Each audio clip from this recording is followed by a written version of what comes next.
Hey guys, this is Deepak here from digitaldeepak.com. And today we have who is a passionpreneur and a life coach. She runs a podcast called Intensify Humanity, and she has been interviewing some amazing personalities. So I recently, got a chance to interact with her and was pretty impressed by what she is doing. So she does online workshops. She's a book author, and rest of the things I think we will discover in this video interview. So hi Som, welcome to my channel. Thank you, Deepak, for having me in your show. And we are having this discussion today. So thank you for this time. Fantastic. So Som, I have seen your ads on Facebook. I have seen what you do. You do online workshops. I have seen your content online. But I would like to know where the entire journey started. How has been your career progression? Like maybe you can tell me uh, since you graduated, how has been the journey and what has brought you here? Well, since you specifically pointed out like post-graduation, how it has started. So let me go in the flashback and say that it has been a total roller coaster ride because I graduated as an engineer, then I went into an IT job, and around a decade I was working in an IT company. And yes, life was just like any other 9 to 5 employee, going to office, coming back home, and all these things. So because of job, I moved to Mumbai. But then a series of events took place. It was because of my ignorance or many other things which I later came to know. So I took a series of decisions, which finally led me into a heavy debt of more than rupees 25.5 lakhs. And unfortunately, that thing was taken from a bank. And later on, I came to know it was a fraud case. So when I was started asking money from those people, they threatened. So I had to go to police station, and it has been a complete like a Hindi movie journey. So finally, then it was a few months of horrible, horrible phase. And it was a moment when I reached that I realized uh, that I have reached the rock bottom and there is no way to go below this. Or the only way I can move is move upward. So I was desperately looking for somebody uh, from whom I can ask for help, as I was so guilty, so ashamed of making such silly decisions in life, even though being an educated girl, even though a working professional and all these things, yet that guilt was always running in the mind. So I took help from nobody, no friends, no family knew about what was going on at the back end. So then I was desperately looking to calm myself down and looking for some guidance, some coach, mentor. Or before that, I did not have any idea about the self development industry, or not even coaching or training. So then I was looking for a mentor. So before that, I went for a vipassana, okay, because I wanted to bring in something which at least I can calm myself. So then I learned Vipassana. And after coming back from there, I stumbled upon a LinkedIn post and I attended a webinar. And from there, I got my first mentor. And when I enrolled for the mentorship, it was again running in lakhs. And that night only, I had to make a decision that whether I can enroll in the mentorship or not. And in front of me, there were only two options. It was like the first one, so don't enroll for the mentorship. Once you're out of this mess, then you go ahead and enroll for the mentorship. And of course, as my salary was not that high, the EMI was more than my salary. So it was a pathetic situation. It was like there is no end to this tunnel.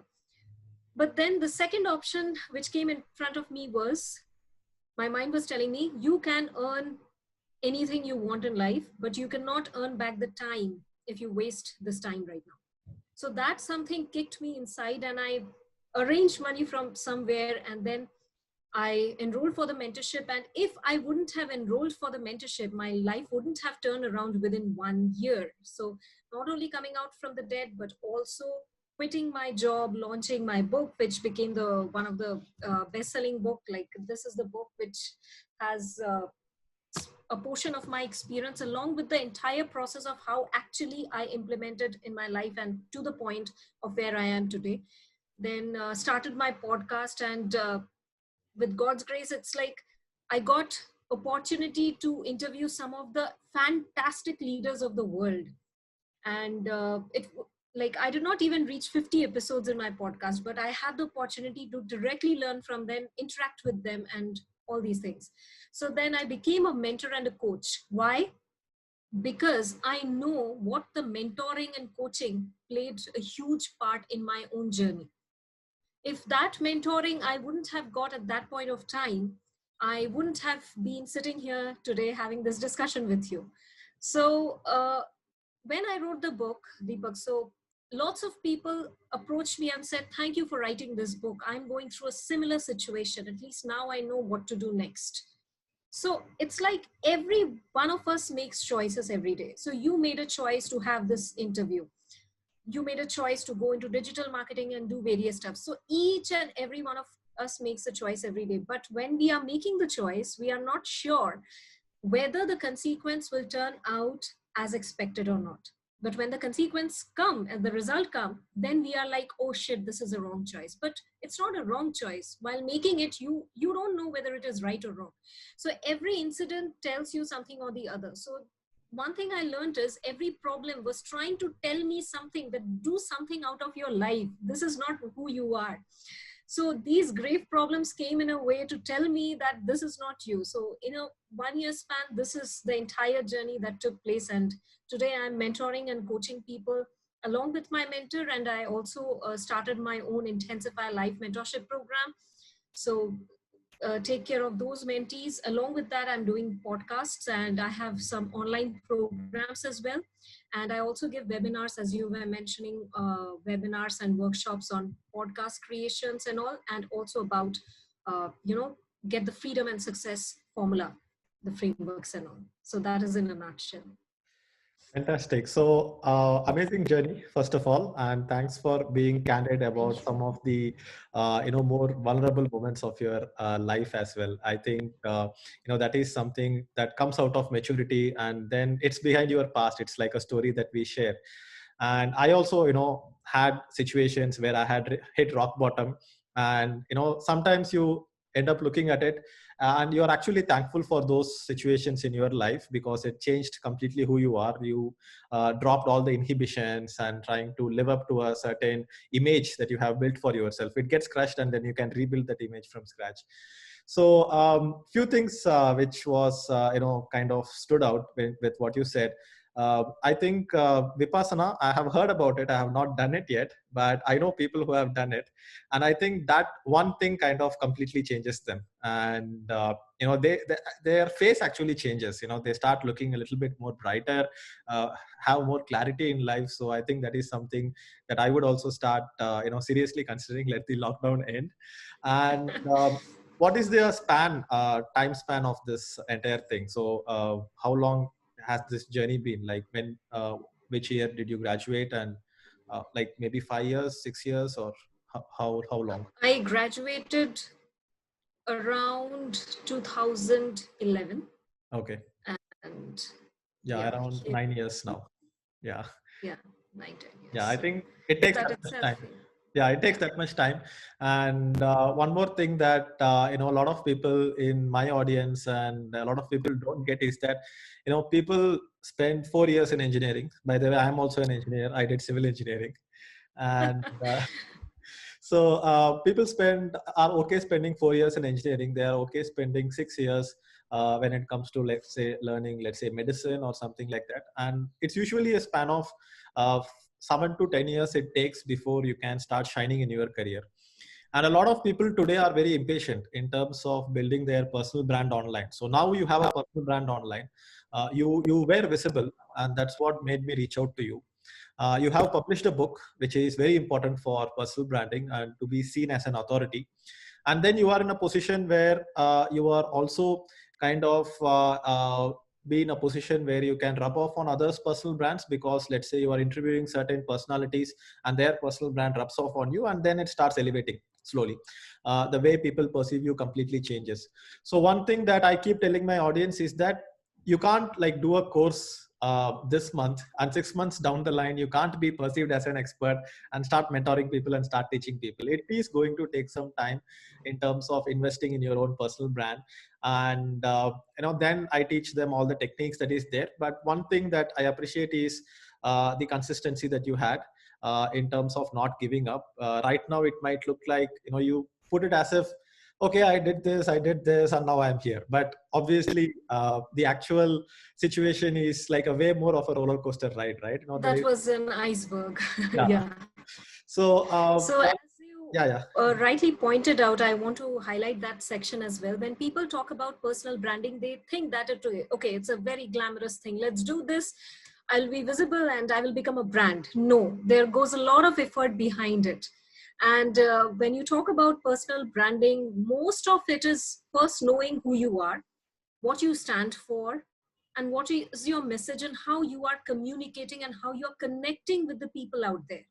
And yes, as you mentioned, it's just you start today and within a month or so, you cannot expect your personal brand just, if it is happening, then be sure it is not going to last for long. Last. True. That's So, also happened, right? That yeah. overnight successes. Yeah. I mean, there is no such thing as an overnight success. It takes 10 years to become an overnight success. And like most of my visibility in the market has happened in the past 2 years, but it took those initial 5 years of grinding, even to eventually find your niche. And more than that, I think you would relate to this a lot. A lot of people think that it comes down to techniques. You just go ahead and put out blogs, you put out YouTube videos, and then you put out a picture, maybe it takes like some professional photographs, put it out there, and they think that is personal branding. But I think to build a strong personal brand, first you need to become yourself. You need to find yourself. You need to become a little bit more authentic, and not have that social layer around you, and not be too much concerned about what people actually think about you.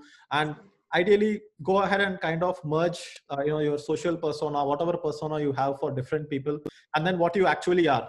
And then you become authentic to some extent, which is something that is going to take a lot of years, lot of effort. And probably if people are lucky like us to actually have faced situations where they hit rock bottom, then the journey to it becomes like much more faster and much more easier. So that's what I tell people. So tell me a few things about yes, you said attending that mentoring and coaching program was like one moment in your life which kind of changed everything. But also in your entire journey, it's more like entrepreneurship. It's not about ups and downs, it's mostly about those downs. And suddenly you have those ups, when you are like staying in one, it feels like there is a glass ceiling which you cannot break, and you are staying for several months in the same level. And you kind of start feeling like, okay, maybe this is not going to work, maybe I was foolish, maybe I was naive, maybe I don't have it in me. Then your self-confidence starts taking a hit. And then, but you don't give up, you keep persevering. And then suddenly one day you implement something, and then suddenly you see a huge uptick.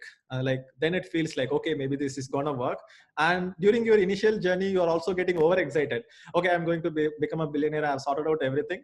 And then again you have like a few weeks or a few months of nothing happens, things don't go as expected, and then again another uptick happens. So do you want to talk about some of those upticks, like maybe publishing a book, or something suddenly just clicked and started working, and people started responding, people started paying you, and then the whole reality changed. So what were those moments, if you can share something So about all those moments happened in the iceberg. that? Okay. And people started connecting with me when the mountain was seen. Mhm. So, of course, as you mentioned, like, the thing, book writing is the entire journey, the portion of that specific journey of, the book name is 7 Steps from Shame to Being Back in the Game. So Mhm. I'm again thankful to another mentor of mine who helped me with this name. So I have mentors of Dave Gadvi and Ron Malhotra. They are my mentors. Okay. So I am really thankful to them because they taught me how to write a book. I had content, I had this thing, but I did not know I had a powerful story. So only when I wrote that story, then people started connecting with me. And first time when I actually started speaking on it on social media, it was like very, okay, you are being vulnerable, right? Yes. So when you're being vulnerable means you're showing courage. But when you are being vulnerable, it's like you are completely shaken. So when I started uh, sharing it on social media, like people started connecting with me and messaging me and everything. Hey, I am also going through this similar situation. I went through this situation. This sounds exactly same. So then you get to know that you are not alone. So that is one moment which I felt that, yeah, people actually connect to you when you become authentic. When you just said that being personal branding is not about techniques and tactics and all, you have to be authentic. You have to know your messaging. You have to know who you are. So all these things, the principles, the fundamentals come into picture, and then the techniques and tactics are of course there. So that is how people started connecting with me. With more and more content I shared, they started getting me, understanding me, engaging with my content and everything. And then when my book came out, it became more. Then when I started doing physical workshops and webinars, then more. So everything was a step by step thing that happened. Amazing. So I kind of relate very well to the point that you talked about vulnerability, because it's kind of like it's very confusing for people, because what you want as a personal brand is to connect with a lot of people and eventually have that, let's say, fame and everything. But that fame that eventually comes is more of a side effect of being vulnerable, because eventually you reach a position where you have that fame, you have a lot of followers, there are people appreciating you. But if you are consciously trying to build that, what happens is that you naturally become deeply invested in what others are thinking about you, and that prevents you from becoming vulnerable, right, and showing off your vulnerability. So you show off your vulnerability, and then people see that, okay, you are authentic, and then they are able to relate to you. And then the fame and the following, everything comes as a side effect. You cannot actually focus on fame and trying to build a social following, and then it kind of goes opposite, right? People just feel very disconnected to you. Like, you can spend all the money in advertisement that you want, but people will be like, sometimes they might be repelled by you as well. That happens in let's say, a lot of people who are, let's say, very wealthy real estate moguls or politicians. Suddenly they want to kind of build their social image and build a personal brand. And I remember one big hoarding when I was going to Bangalore airport long back. Like, now it's like going to airport is like long back. But Yeah. so there was this real estate guy, and he had like a picture of him standing in front of a Rolls Royce and everything, and there was a tagline, "Making India Proud," and there was his name, and he thinks that it is personal branding. He thinks that just putting a hoarding of yourself and your picture out, and in a very costly hoarding, probably because it's on the way to the airport. But such things only repel people, right? I mean, like, who is this guy? They don't care. They can't connect with him. So yeah, I think it's easier said than done for people to just be vulnerable, be authentic, and try to build their brand from there. But that is also something that I am trying to crack open, because what I discovered about myself with my personal branding, like going to the next level, is that the more authentic I was, um, eventually I kind of also discovered that if you're authentic, the same thing that you say, people might not have laughed before, they might not have connected, but now suddenly people are like, I never thought that I would be someone who is like a funny or a humorous guy, especially on stage speaking in front of a big audience. But eventually, since I built that brand as an authentic brand, whatever I say is kind of like, people connect to it, people laugh at it, people like, oh wow, wow, and they just rejoice. So that is one thing I have discovered. So yeah, what I want to ask you next is that uh, what is working for you right now in terms of doing this? So we talked about the foundations and the basics, which is becoming authentic, becoming yourself, putting yourself vulnerable, not being deeply invested in what other people think of you, and trying to not be like someone else, just be yourself, right? And this is the same for having good friendships and good relationships in our life as well. Try to be vulnerable there. So now that that is the foundation, uh, what is now working for you in terms of the online education, online training workshops, in terms of techniques? I see that you are now advertising a workshop, which is just 99 rupees being advertised on Facebook. So that is like your top of the funnel. I don't think you are giving away any free books or free courses, which Yeah, it's there. that's also Yeah. there. And then you kind of Yes. build the funnel, right? So where did you Yes. learn digital marketing from? Where did you learn the digital marketing techniques? And in techniques wise, what has worked for you, and what should people be doing?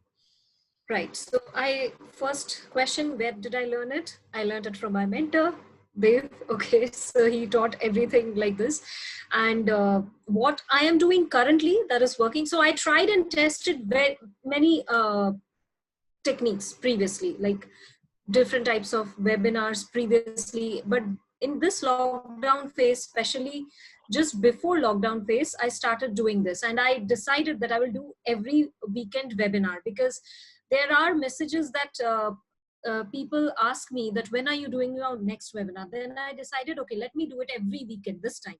So I am taking just a limited number of people, talking to them. If there is, of course, an offer that I'm giving at the end for the mentorship, and some people are enrolling, then people are coming to my funnel again, and they are receiving the free stuffs as well. So, for example, the free thing that once a person registers in the funnel, that the ad that you have seen is they are getting the free ebook of my best-selling book. Okay, so that is one thing. So previously, when I ran it, I gave a free masterclass, okay, for them to watch it anytime. And then I'm conducting the webinar, and then they are becoming the mentees. So it is right now, it is a very straightforward, simple funnel. Mm-hmm. And what is the tech stack that you are using? So I see you are collecting payments from InstaMojo. Do you Mhm. have an email marketing tool that you are using? What do you use for webinars?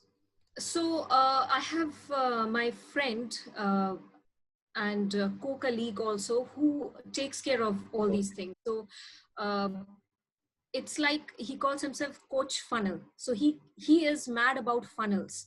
So he can do any sort of funnel with different ideas and all these things. So I handed over everything to him, because last time when I tried to do everything on my own, I realized that no, outsourcing is better when you don't have the expertise in something else. Even FB ad I've given to Gaurav's team, Okay. and they are doing excellent job. And I've also given a testimonial to Thandav and Gaurav's team as well, also for the funnels as well, because the conversion was really good. So, and the quality of people also I'm getting in the room is also very good. So yes, they are doing very good job. So only thing I need to do is give them the content and tell them what I need to do, because previously I already experienced it, and I wouldn't have known this fact if I wouldn't have done it myself and made the mistakes previously. So Yes. that phase also I've seen, and then this is the another phase that I'm Yes. seeing. Yes. So that So is what is. typical division of labor, right? You do what you do best, which is content creation. Let them do what they do best, which is funnel creation and everything. I'm also very Yeah. passionate about funnels, and I'm more of an analytical and funnel guy than the personal branding guy or the content guy. So I tinker more with that, and Yeah, I. so you would know better. Like there are so many different types of mix and match funnels you can do and everything. So the person who is doing that, he is using Builderall. So Okay. everything he takes care in the Builderall itself, including email marketing and everything. Fantastic. Yeah, In fact, I am writing a book about funnels, and it's called Light at the End of the Funnel. that's a pretty good name. I must say, light at the end of the funnel. Nice. Yeah. So now I usually have this format when I do interviews. I talk a little bit about the past, I talk a little bit about the present, and then towards the end I talk a little bit about the future. So now that you are here, I'm pretty sure that you are getting very good traction.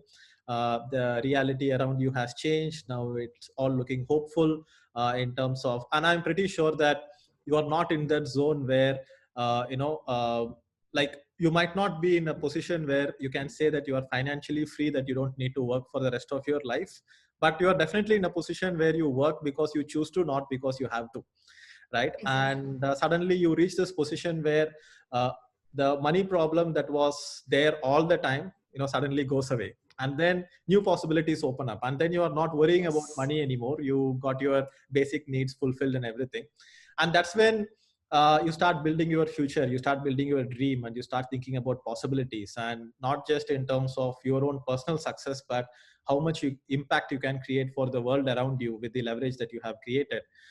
So what's next? What's 5 years down the line, 10 years down the line? What's your dream? What's your plan?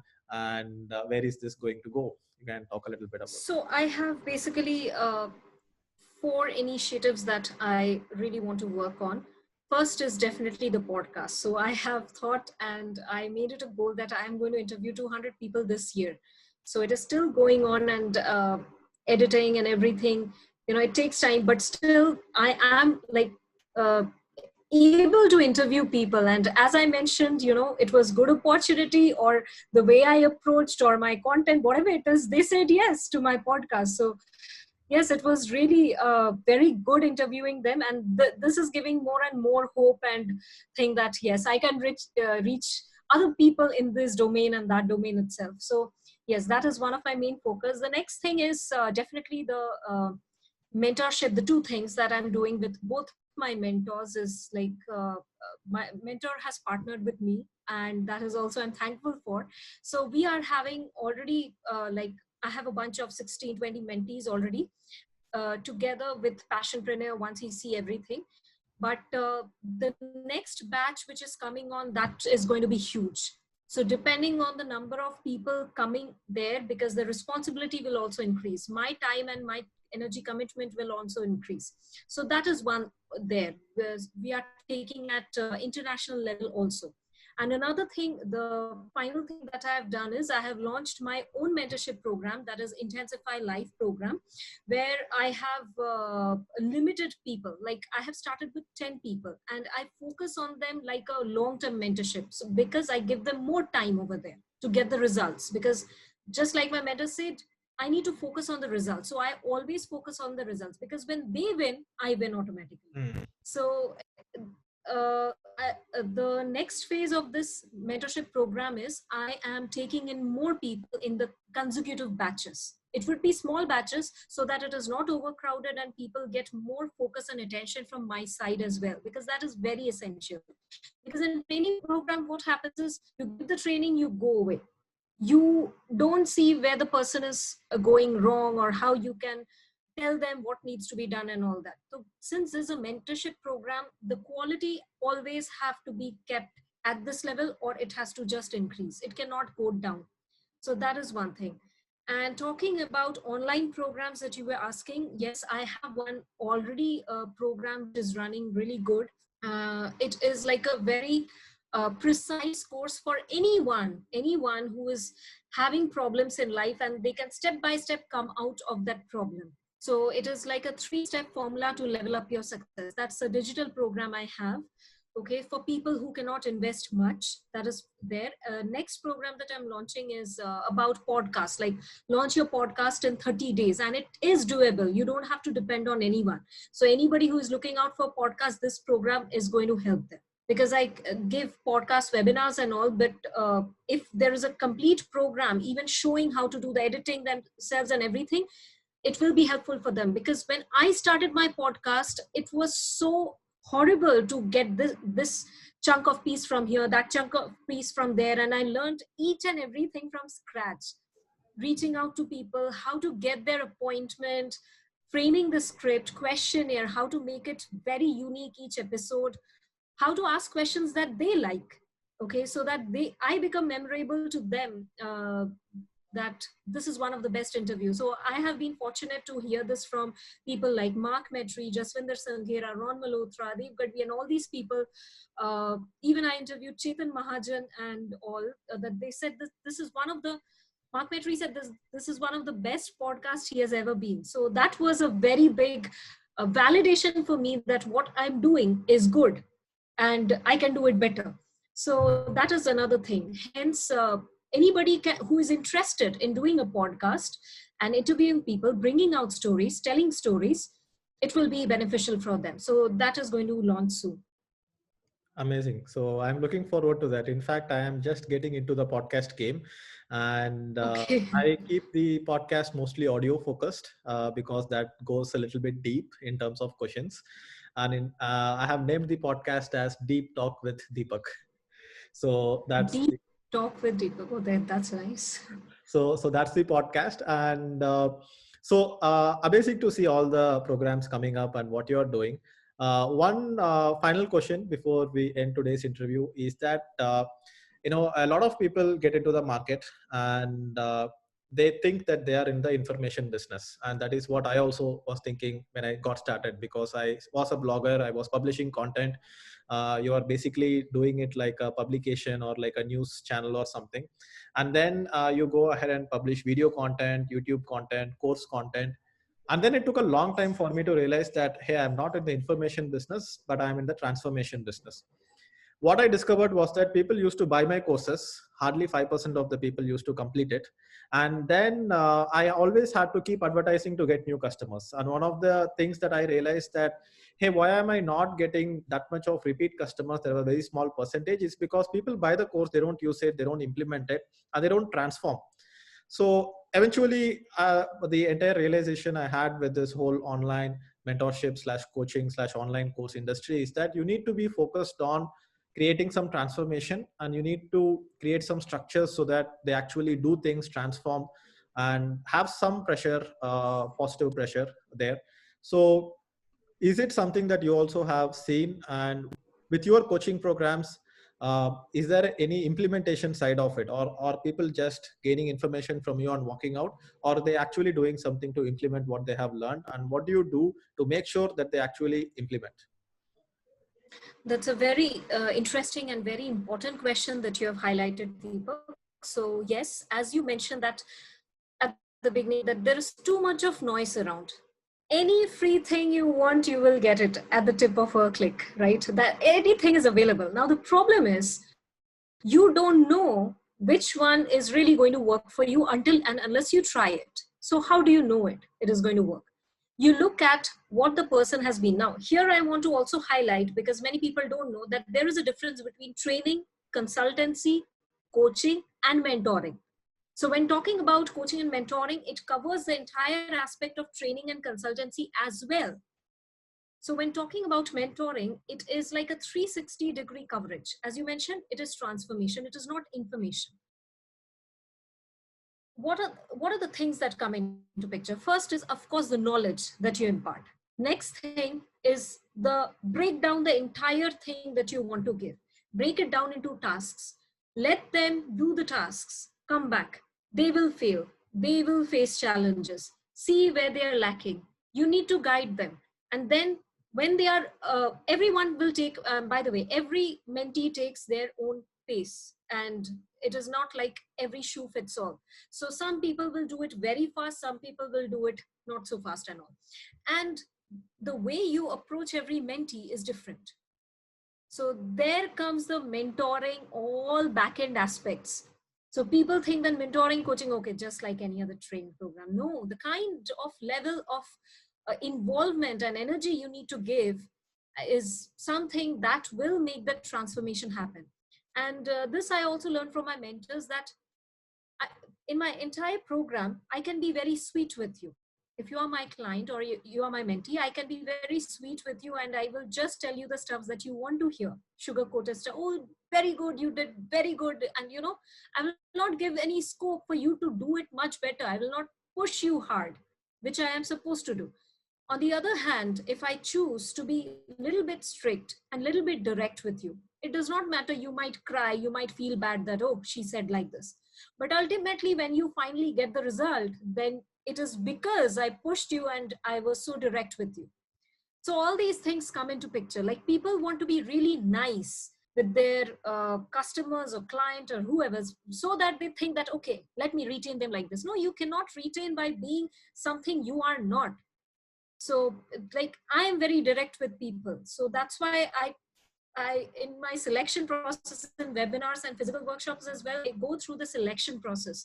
So if something I feel that I cannot help that person in this domain, I say, okay, I'm sorry, I cannot help in this domain, and I'm sorry, I don't think you are ready to also work with me, because you have so many limitations and all these things.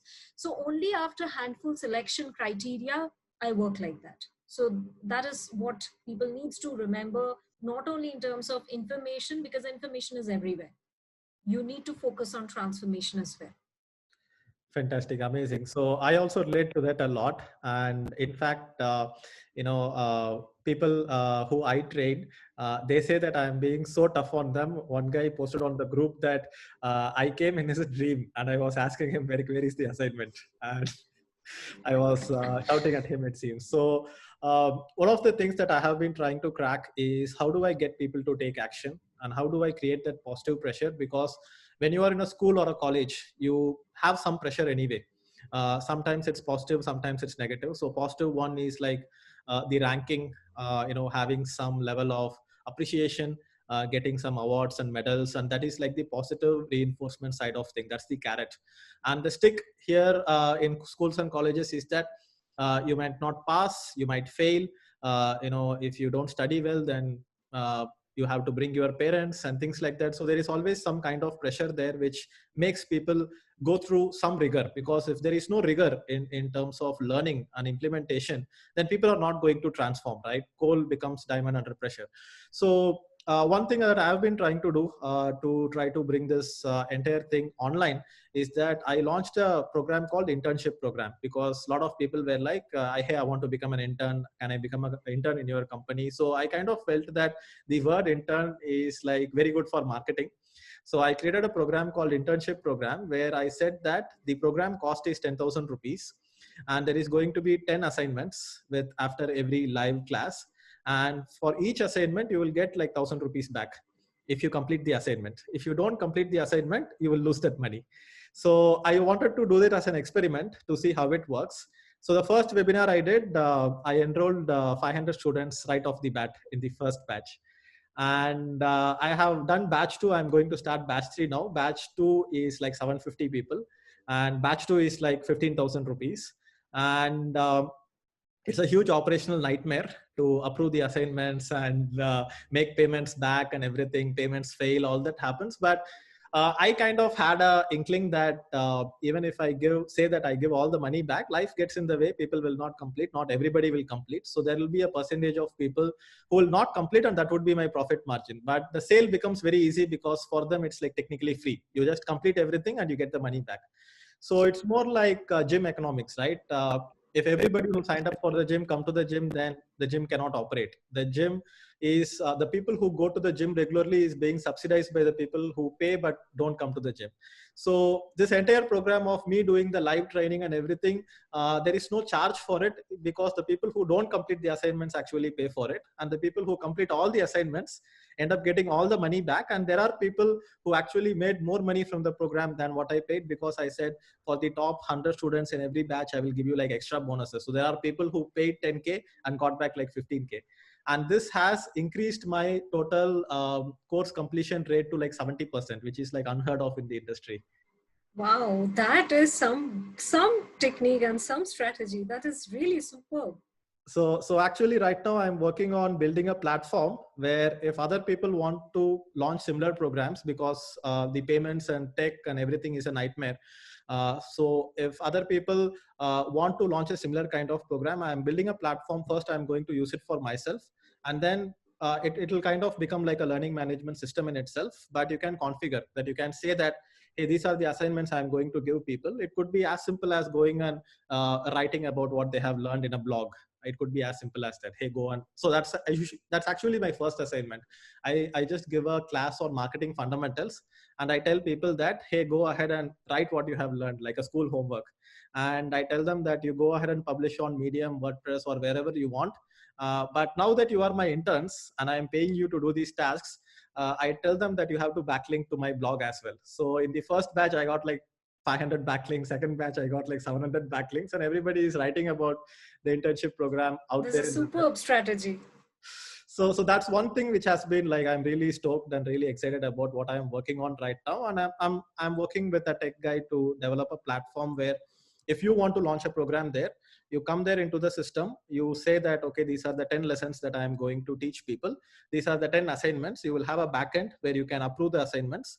And once you approve the assignments, you have someone review it and approve it, or you approve it yourself. And as soon as you approve, they get the balance credited to their account, which they can withdraw to their bank again. So here, you can also say that I'm going to collect 10,000, but I'm only going to pay 5,000. So you can configure what is the amount for each and every batch. You can put like a time limiter that within 24 hours or within 72 hours, you have to submit, or otherwise it will expire. So those things are in works. So let's see where this goes. That is amazing, and all the best for Thank you. Thank you. this thing. Yeah, so online education is my passion, and I think that's the future now with the entire lockdown situation. I think it has And got. it's not just that. When you say online education, you see so much disruption happening. People will say, oh, I'm not digitally savvy and I don't want to do this, that. They are forced to do it. It's Yes, like you either be a part of change or be ready to perish under the change. yes, and I So think online the education types of is. colleges, engineering, and those things will go out slowly. One reason also because I think the entire commerce side of things is also changing, where because of this whole internet work from home culture, which is now getting a boost, people also don't want to hire people full time. If you want to start a business, like even I have full time employees, 10 people, and slowly with the lockdown, everybody is kind of becoming like a gig economy worker, where I'm saying that I cannot define this is your job and I cannot put you inside that, and I cannot say that your monthly salary is going to be fixed. Instead, you do all these assignments, you do all this work, and then you go ahead and get paid for whatever you do. And that way, the whole future is becoming like a gig economy driven economy, right? So the whole business situation is also changing, and which brings me back to the whole point of why it is so important to build a personal brand. Because if you have a strong personal brand, let's say somebody is an iOS app developer, instead of trying to get a job as an iOS app developer, you have a personal brand, let people reach out to you and charge for every app that you develop. So either you build a personal brand and become a coach or mentor and teach other people, or you build a personal brand and you offer your services as a freelancer. This is the only two ways it's gonna go. So that's how I see the world also changing, and I think people are also slowly adapting to it. Most of the college education, university degrees, certifications were always focused on full-time jobs, and those full-time jobs thing is like slowly moving away, and it is like already the past, and people are not realizing it. So that's a very good point you highlighted, and I want to just shed some more light on this. That 80, 800 million jobs are going to go away by 2030. Mm, Right? mm, And conventional education, as you have already heard, so many MBA colleges are already shutting down. So yes, what are the engineers, what are the doctors doing? There are so many jobs that are going out. And the problem is that people are having only one source of income. Although yes, everyone has the same potential, same energy, same capability, everything, but they are not utilizing the potential because we have never been taught how to actually utilize the potential. So the entire education system that you were referring to, that is the schools, colleges, whatever it is, yes, academic education has its place, but not in that much percentage. Like, what are you actually implementing from the academic education for your 15, 20 years that you have invested in there? And it is slowly going to go away. And this new form of self-education, self-development is coming to picture because we are never taught in the 15, 20 years how to deal with problems, how to make money, because the entire idea for this education was to create employees for yes, job. Better grades, good certificates, good degrees, go get a job. That's it. Like, there your brain shuts down and then you don't think. But once you are forced to do this, like, take the example of right now, like in lockdown, people are now exploring, okay, I have this skill, I have that skill. So until and unless you are forced to do something by the economy, by the world, by nature, anyone, people don't take the action. That yes. is the saddest part. Yes. And I believe that, gone are the days where you are like done with education after you have graduated from college. That is not going to work anymore. You need to continuously keep learning every day. And my funda is that you need to learn for at least 1 hour every day. You need to, Yeah. like, minimum, maximum is 3 hours, so I usually say that out of the 10 hours that I have in my work day, 3 hours is for learning, 3 hours is for reflection, and only 4 hours is for execution. You can't keep That's chopping the wood, nice. then the axe gets blunt. You need to sharpen your axe. You need to take a little bit of relaxation to see if you are cutting the right tree in the right forest, and then spend 4 hours cutting the tree. So this balance I recommend people. But if people are not at least spending 1 hour per day in learning something new, they are going to get outdated very soon. And the whole way I say it is that every person is a business in itself. It's Deepak Incorporated, it's Somdutta Incorporated, right? And you are a personal brand. Everything kind of becomes gig economy, because you don't need to run a business, because everything else can be outsourced. So everyone outsources everything to everyone. And if you look at long back, let's say 300 years back, 400 years back, there was no such thing as a big corporation. There was no industries. Everybody was a small entrepreneur. Somebody were they made furniture, somebody probably cultivated stuff, somebody made jewelry, somebody was a doctor. Everybody was like an individual person. So the way I see the future going is that you are your own personal brand. Find your niche, find your area of expertise, combine your talent, passion, and market opportunity, and find your niche. And once you find your niche, it doesn't necessarily require that you are limited to do a certain thing. You can either sell your expertise in form of training, coaching, mentoring, or online courses, or you can sell your services with what you do. And these services Yeah. could be, you could consult someone, you could write an article for someone, you could develop an app for someone, or whatever it is. So have multiple sources of income, do multiple things, and keep focusing on your brand. Be known for something. Like I am known for digital marketing. There is one guy known for SEO, there is one guy known for outsourcing, there is one guy known for this, one guy known for that. So everybody needs to have that personal brand. And I see um, so many niches are still up for grabs. Like, who is the number one podcasting coach in India? Maybe you will become that. Right now we can't pick out anyone. Thank you so much. Thank um, you. yeah, so I think the market is still open so much, and people are still stuck trying to do too many things at once instead of just focusing on one thing. So let's see. I feel very optimistic about the future, and I want to see how I can contribute to this. And I'm glad that you are also part of this entire ecosystem trying to move things forward. So yeah, it was a very nice conversation, and a lot of common things that we kind of found in terms of the thought pattern and the outlook. So yeah, glad to have done this. So any final thoughts before we end the interview? So the final thoughts are that, as you said, that keep upgrading yourself. And if you just think that, okay, I'll do tomorrow, the problem is there, okay, let me fix it tomorrow, or anything. So the tagline of the book, that is, life, when life itself is temporary, how can problems be permanent? So don't sit there and cry on your problems. You created the problem, you have the solution. So find it.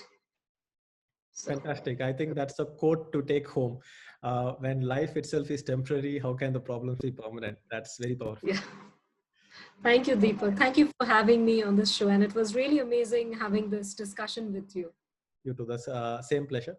And guys, thanks a lot for watching this interview. I think we are almost an hour into the interview. So if you are still watching this, thanks for watching this. And Som deserves a lot more subscribers than she has right now. Some amazing Thank you so much. content on her YouTube channel. So I will leave the link to her website, to her book, and to her YouTube channel below this video. Definitely check it out. And if you want me to interview someone else, if you have any suggestions, go ahead and leave that name in the comments below, and I will be interviewing them. So thanks a lot for watching this video. Subscribe to my channel as well, and I will see you in the next video. Thank you. Thank you to all the viewers as well. And thanks, Deepak, once again.